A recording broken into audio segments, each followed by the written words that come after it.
आशिकी music present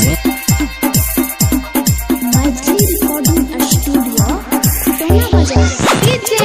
Bittu बाबू बिट्टू बन गया तू कतबो नहीं पिटबो छाती बन गया तू कतबो नहीं पिटबो छाती अमर तो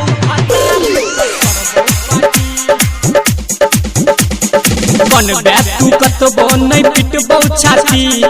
पिटबो छाती अमर तो भतार तक करबो पार्टी बन गया तू कतबो नहीं पिटबो छाती गे मरतो भतार तक करबो पार्टी ओई दिना सुनई गे डीजे बजेबो दारू पी के गे जन खुशी मनेबो अपन साथे में दू गोलंडिया नचेबो लगतो तोरा ओहिया खूब दाती हे गई खूब दाती अमर तो भतार तक करबो पार्टी कन बैग तू कतबो नहीं पिटबो छाती जे मरतो भतार तक करबो party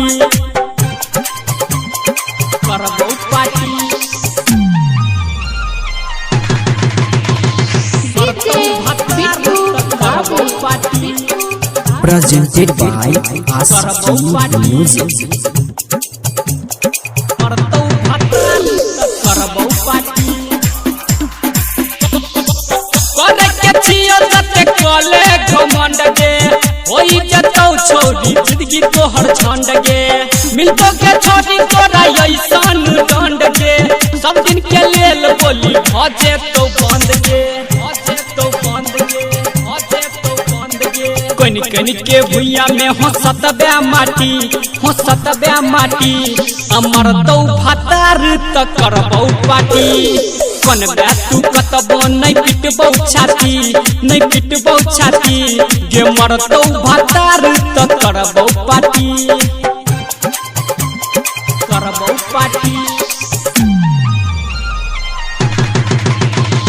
DJ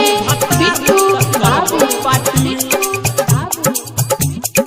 Maithili recording studio टोला बाजार मरतो भतार तक करबो पार्टी राइटर बीकेसी के मिलतई सुकून गे कोने ने रही छौरी आंसू के खून गे कह जो अखिलेश बात हमर सुन गे भूली जो बलिया बपिया जी के गुण गे हर भजन के संगे बीतई है राती गे मरतो भतार तक करबो पार्टी कन बे तू कतबो नहीं पिटबो छाती गे मरतो भतार तक करबो पार्टी आशिकी म्यूजिक प्रेजेंट